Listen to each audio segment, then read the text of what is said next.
Hi guys, welcome to Palace to the Core. My name is Stephen Dawes. Thank you for joining me. So, it's been a while since my last video, partly because not a lot was happening. Obviously they went to Marbella, they didn't have the game against Newcastle, so they had an extended break which they spent time, as I say, in Marbella training and doing that game over there, which Franco scored in, which was fantastic to see. And then of course they had that break afterwards, didn't actually play again until the Fulham game. Now I did do a preview video of the Fulham game, but for some bizarre reason I forgot to make it public, so it was sat there private so no one could see it, and I didn't make it public. So I thought, well, there's no point making it public now because the game's finished. Anyway, apologies for all of that. This is now me talking about the Fulham game after it's happened. So if you haven't seen it yet and you don't know the details, then do go and check out the game and come back and hear what I have to say. So this is the third time we played Fulham this season.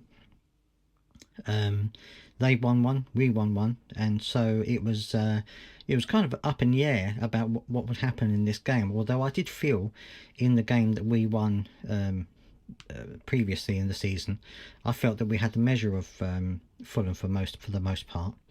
Although I was a little bit concerned during the first half because we didn't seem to play that well. I mean, we were trying to pass the ball about, but you know, Fulham had the majority of the possession, I would say, in that first half, which I think a lot of people expected them to have. But we weren't quite clicking, I didn't feel, in that first part of the first half. Certainly the first 30 minutes I didn't feel like we were clicking very well. We were getting the ball and we were giving it away far too easily, or we were trying to go for passes that just weren't on, and it felt a little bit disjointed. Although we were working incredibly hard and trying to close down all that kind of stuff that we normally do, I just felt as though our flow wasn't quite there. And one of the players who actually surprised me was Adam Walton. I mean, a number of his passes went astray in that game. Some of them, of course, were because of interceptions by Fulham players who were very, very aggressive in their closing down, shall we say. But yeah, a number of his passes were going astray, and I wasn't quite sure what the reason for that was. Maybe he still isn't quite fit, or maybe he still isn't quite comfortable, I don't know. But he ended up picking up a yellow card as well for a foul, so he was in a bit of a precarious position for most of the game. But anyway, yeah, I didn't feel that we played that well, but as I've said this before, the best teams can play badly or not play very well and still win a game. And it took a bit of Eze magic to start the ball rolling around 30 odd minutes with a lovely little cut in and right foot curling shot into the bottom corner of the net, in off the post. It was a lovely little goal, and it was a little bit the kind of like the goals that Elise scored for us as well when he was playing for us, kind of cutting in along the box and then curling it into the far post. It was a fantastic goal, really good, really nice little goal, and it was a great way to start off things, because even though I mean, you know, Fulham had the lion's share of possession, but didn't really question us that much in that first half. They didn't really, you know, make Henderson make any really big saves or anything like that. A couple of balls were hit straight at him, but nothing really else troubled him at all.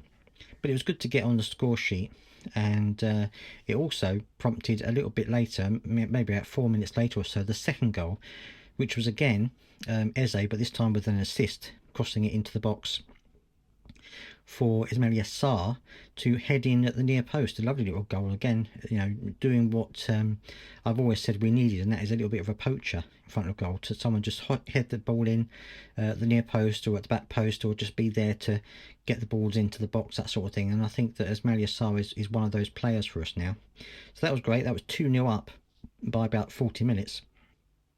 And I felt that really, you know, that was a great response to us, because we hadn't played particularly well, but we got the 2 goals, which I think then kind of shell-shocked Fulham a little bit. So the rest of the first half they were a little bit all over the place, and we managed to end the first half on a bit of an upper. So into the second half, and again it was a little bit of intense pressure by Fulham, again trying to get the ball. They brought on a couple of players to try and give them a bit more pace and a bit more strength up front, which No, it was again. It was one of those games where it was a little bit even in terms of the possession and in terms of having the ball. Again, we weren't entirely that good in terms of passing and keeping possession. We were struggling a little bit in that game, to be fair.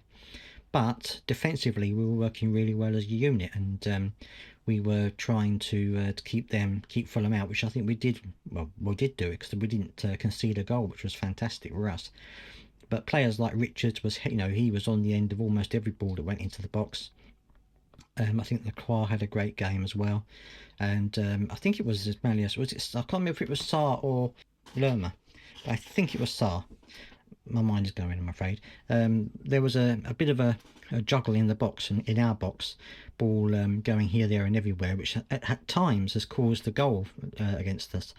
But Sarr, I think it was Sarr, put his foot literally in the way of the person taking the shot and got it away. It was a fantastic little last ditch attempt to stop the ball going in, and shows, I think, our passion and determination to keep a clean sheet and to keep the ball out of the net, which is something which I think has been building up over the last a year or so, I would say, under Oliver Glasner.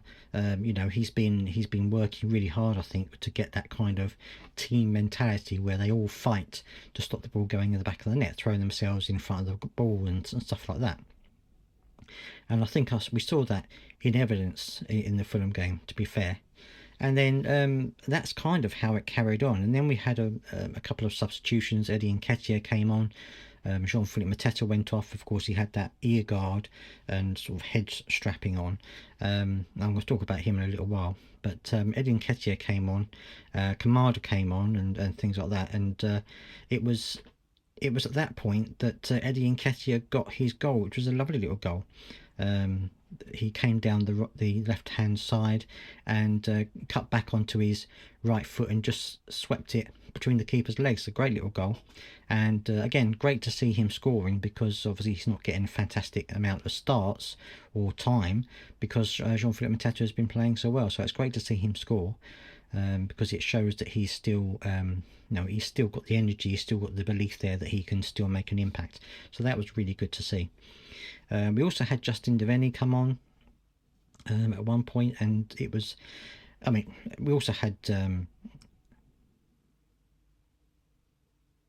Matthias Franco come on right at the death. He didn't really have a chance to do much at all, but we had some good substitutions coming on, and we managed to maintain our shape and our discipline, which was good to see as well. We didn't kind of lose any momentum with the substitutions, which is good to see.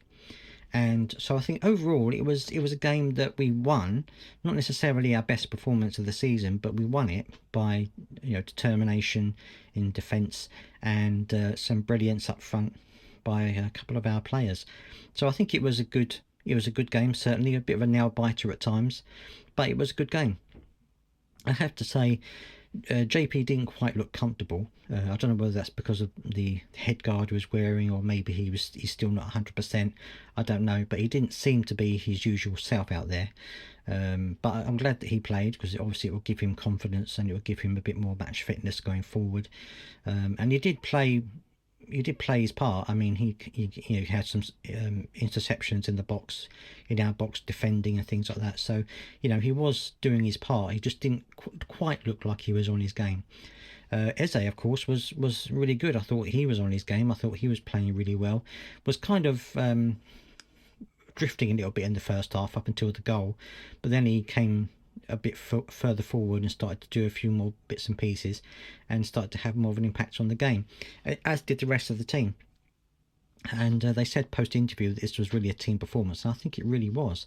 Again, a little bit disappointed with our passing. I thought that was a little bit wayward in this game, but I think that a win's a win, and it means that we go into the next round. Now, if you haven't heard the draw yet and you don't want to know, you want to see it officially, then I'll give you a chance to pause the video or to fast forward it a little bit. But our opposition in the semi-final at Wembley is going to be Aston Villa. Now, we've beaten Aston Villa before, and certainly they are a team that we are capable of winning against. It's going to be a little bit different under the lights of Wembley, or under the roof of Wembley, against Aston Villa. It's going to be a little bit different for them and for us. So we'll have to wait and see how that ends up. But let me know if you're planning to go to that game. It'd be interesting to hear what you have to say, and about the game itself against Fulham. Let me know what you think about that as well. It'd be interesting to hear what you got to say. Thank you for joining me. I hope that you are all well. Don't forget to subscribe if you've got this far, and I'll see you next time.